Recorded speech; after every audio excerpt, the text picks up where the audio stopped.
Hello കൂട്ടുകാരെ, എല്ലാവരും എന്തെടുക്കുക? എല്ലാവരും വന്നേ, നമുക്കൊരു വെറൈറ്റി ഉണ്ണിയപ്പം ഉണ്ടാക്കിയാലോ. സിമ്പിളായിട്ട് ചെയ്യാൻ പറ്റും. 2-3 ഐറ്റം മാത്രം മതി. ഇതിനകത്ത് പഴം അരച്ച് ചേർക്കുകയോ പുളിപ്പിക്കാൻ വെക്കുകയോ ഒന്നും വേണ്ട.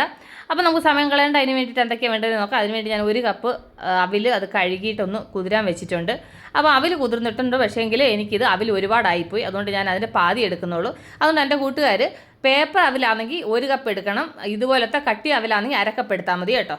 അത് കഴിഞ്ഞിട്ട് 1 കപ്പ് അരിപ്പൊടി. കാരണം വെച്ച് കഴിഞ്ഞാൽ അവിൽ കൂടിപ്പോയി കഴിഞ്ഞാൽ കൊണ്ട് ഇത് ഭയങ്കരമായിട്ട് അങ്ങ് സോഫ്റ്റ് ആയിപ്പോവും. അപ്പോൾ ഞാനത് വേറെ പാത്രത്തിലോട്ട് ഇട്ട് കൊടുത്തു. എന്നിട്ട് മധുരത്തിന് ഞാനൊരു 3/4 കപ്പ് ശർക്കര എടുത്തു. 1/4 ടീസ്പൂണ് ബേക്കിംഗ് സോഡ, 1/4 ടീസ്പൂൺ ഉപ്പ്, അത് കഴിഞ്ഞ് 3 ഏലയ്ക്ക. ഇനി ഇത് ഇത്രയും കൂടെ മിക്സിയിലിട്ട് നന്നായിട്ടൊന്ന് നൈസായിട്ടൊന്ന് അരച്ചുകൊണ്ട് വരാം.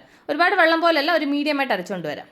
കണ്ടില്ല? അപ്പോൾ അത് അരച്ചുകൊണ്ട് വന്നു. ഇനി ബാക്കിയുള്ളതും കൂടി ഞാൻ ഇതിങ്ങനെ അരച്ചെടുക്കട്ടെ. അപ്പോൾ ഞാനതൊരു 2 പ്രാവശ്യമായിട്ട് ഇതിങ്ങനെ ഇനി അരച്ചെടുത്തു. ഇനി അതും കൂടി ഇതിൻ്റെ കൂടെ ചേർത്തിട്ട് നമുക്ക് നന്നായിട്ട് മിക്സ് ചെയ്തിട്ട്, ഇനി ഇത് പുളിപ്പിക്കാൻ വെക്കേണ്ട ആവശ്യമൊന്നുമില്ല കേട്ടോ, ഇമ്മീഡിയറ്റ് ആയിട്ട് ഉണ്ടാക്കാം. അപ്പോൾ നമ്മളുടെ ഉണ്ണിയപ്പം ഉണ്ടാക്കാനുള്ള മാവ് റെഡി ആയിട്ടുണ്ട്. കണ്ടില്ലേ? ഈ ഒരു പരുവത്തിൽ വേണം മാവാക്കി എടുക്കാനെ കൊണ്ട്. അപ്പോൾ ഞാൻ ഉണ്ണിയപ്പത്തിൻ്റെ ചട്ടി ചൂടാവാൻ വെച്ചിട്ടുണ്ടായിരുന്നു. അപ്പോൾ ചൂടായിട്ട് ഇതിലേക്ക് ഞാൻ വെളിച്ചെണ്ണയാണ് ചേർത്ത് കൊടുക്കുന്നത്. അപ്പോൾ ഇതിന് ഒരുപാട് എണ്ണയൊന്നും വേണ്ട.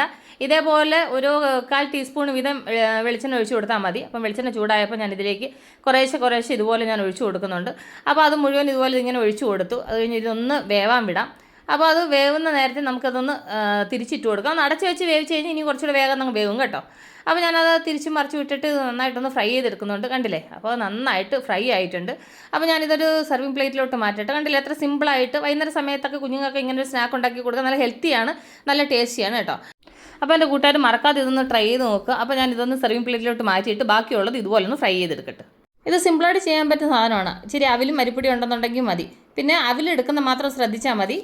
പേപ്പർ അവിലാണെന്നുണ്ടെങ്കിൽ 1 കപ്പ് അവിൽ 1 കപ്പ് അരിപ്പൊടി എടുക്കുക. അല്ലാത്ത കട്ടിയുള്ള അവിലാണെന്നുണ്ടെങ്കിൽ 1 കപ്പ് അരിപ്പൊടിക്ക് 1/2 കപ്പ് അവിലെടുത്താൽ മതി കേട്ടോ. കണ്ടില്ലേ? അപ്പം നല്ല സോഫ്റ്റായിട്ടുള്ള ഉണ്ണിയപ്പം എത്ര പെട്ടെന്ന് നമ്മൾ റെഡിയാക്കിയെന്ന് കണ്ടില്ലേ?